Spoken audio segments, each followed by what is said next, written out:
বিসমিল্লাহির রহমানির রহিম। আসসালামু আলাইকুম।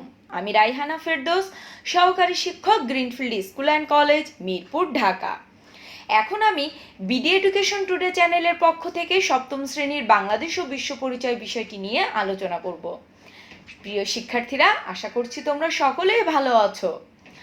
সুপ্রিয় শিক্ষার্থীরা, আমার এই বিডি এডুকেশন টুডে চ্যানেলের ক্লাসগুলি যদি তোমাদের ভালো লাগে তাহলে অবশ্যই তোমরা আমার চ্যানেলটি সাবস্ক্রাইব করবে, লাইক এবং কমেন্ট করে পাশে থাকবে। প্রিয় শিক্ষার্থীরা, আজ আমি তোমাদের জন্য সপ্তম শ্রেণীর বাংলাদেশ ও বিশ্ব পরিচয় বিষয়টি থেকে সপ্তম অধ্যায়ের পাঠ 4 ও 5-এর আলোচনা তুলে ধরব। আর ইতোপূর্বে তোমাদের জন্য আমি পাঠ 1, 2 ও 3-এর আলোচনা শেষ করেছি।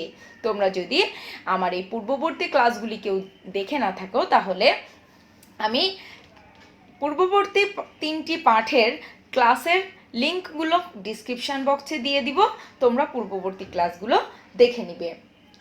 লক্ষ্য করো, সপ্তম অধ্যায় বাংলাদেশের জলবায়ু, পাঠ 4 জলবায়ু পরিবর্তনজনিত মোকাবেলায় করণীয়। লক্ষ্য করো, জলবায়ু পরিবর্তনজনিত প্রভাব বর্তমান বিশ্বের সবচেয়ে আলোচিত একটি বিষয়। উদ্ভূত পরিস্থিতি মোকাবেলায় জনগণ, সমাজ ও রাষ্ট্রের ভূমিকা রয়েছে। তো প্রিয় শিক্ষার্থীরা, তোমরা এখানে লক্ষ্য করেছো যে সমগ্র বিশ্বেই বর্তমান সময়ে খুব বেশি আলোচিত একটি বিষয় হচ্ছে জলবায়ু পরিবর্তন। কারণ বিশ্বের জলবায়ু কিন্তু প্রতিনিয়ত পরিবর্তন হয়ে যাচ্ছে এবং সেই জলবায়ু পরিবর্তনের প্রভাব কিন্তু খুব মারাত্মক। আর এই পরিস্থিতি মোকাবেলায় জনগণ, সমাজ আর রাষ্ট্র সবারই কিন্তু ভূমিকা রয়েছে। তো পরবর্তী অংশে লক্ষ্য করো, ঘূর্ণিঝড়, টর্নেডো, কালবৈশাখী ঝড় মোকাবিলায় করণীয়।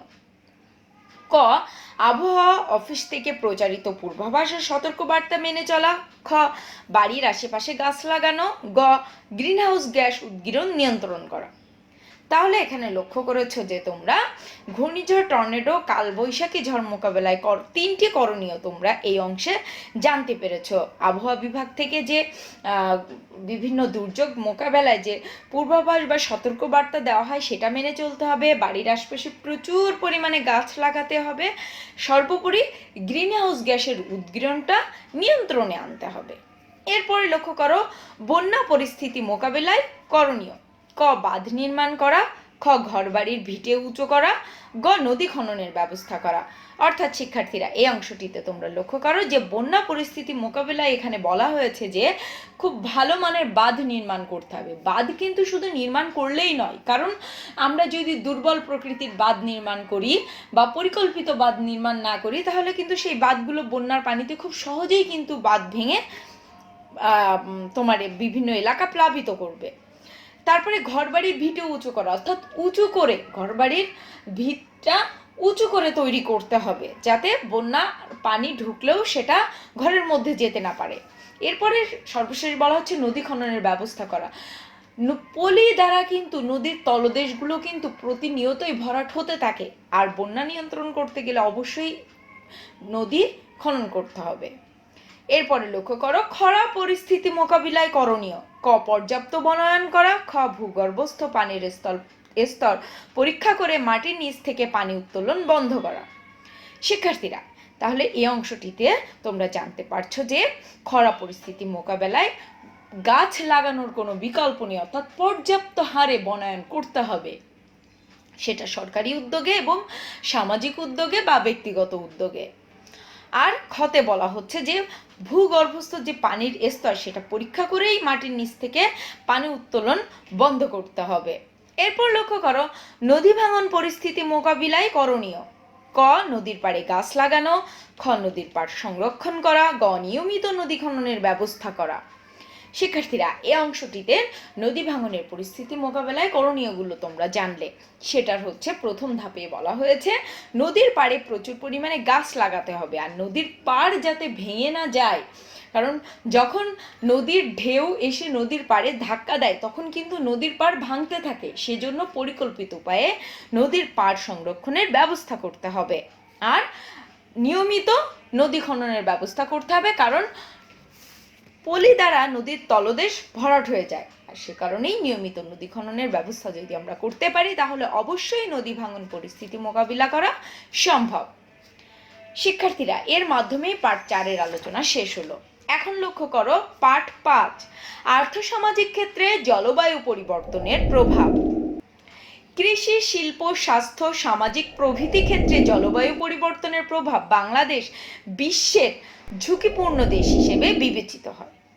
জলবায়ু পরিবর্তনের ফলে বাংলাদেশের আর্থসামাজিক যে সকল ক্ষেত্রে প্রভাব লক্ষ্য করা যায় সেগুলো হলো,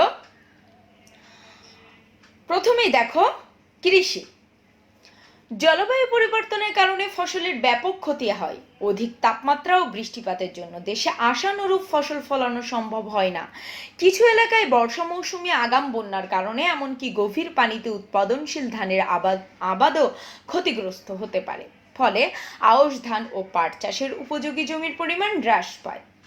অর্থাৎ শিক্ষার্থীরা, এখানে তোমরা পার্ট 5-এ আর্থসামাজিক ক্ষেত্রে জলবায়ু পরিবর্তনের যে প্রভাবটা লক্ষ্য করছো, এক্ষেত্রে কিন্তু আমাদের বাংলাদেশ একটি ঝুঁকিপূর্ণ স্থানে রয়েছে।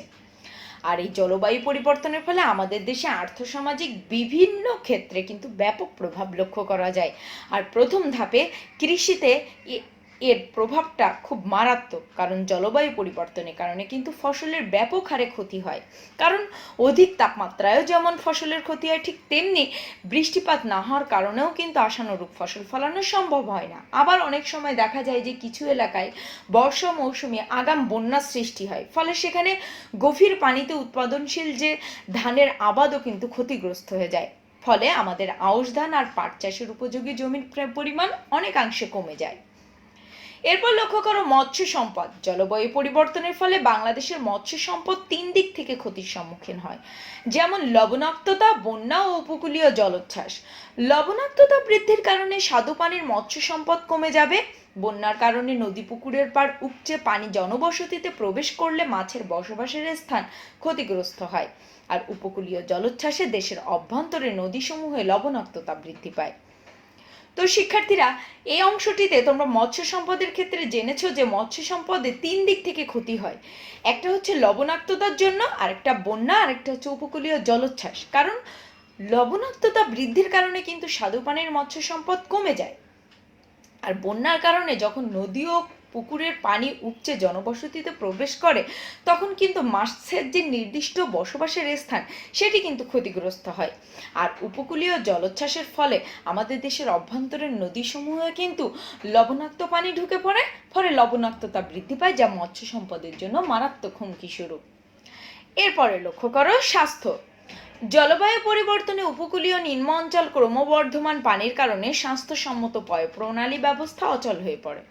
এর ফলে সেখানে ছোঁয়াচে রোগের বিস্তার লক্ষণীয়ভাবে বৃদ্ধি পায়। তো শিক্ষার্থীরা, এই অংশটিতে তোমরা লক্ষ্য করেছো যে জলবায়ু পরিবর্তনের ফলে আমাদের বাংলাদেশের যে নিম্ন অঞ্চলগুলো রয়েছে সেখানে বন্যার কারণে স্বাস্থ্যসম্মত যে টয়লেট ব্যবস্থাটা সেটা কিন্তু একেবারেই অচল হয়ে পড়ে। আর এর ফলে কি হয় জানো, মানুষের বিভিন্ন ধরনের ছোঁয়াচে রোগের ক্রমবর্ধমান হারে বৃদ্ধি পেতে থাকে। এরপর দেখো শিল্প। শিল্পের প্রধান উপকরণ হলো কাঁচামাল। জলবায়ু পরিবর্তনের প্রভাবে দেশের বিভিন্ন স্থানে কৃষিজ পণ্য ক্ষতিগ্রস্ত হয়, যার ফলে শিল্পের উৎপাদন ব্যাহত হয়।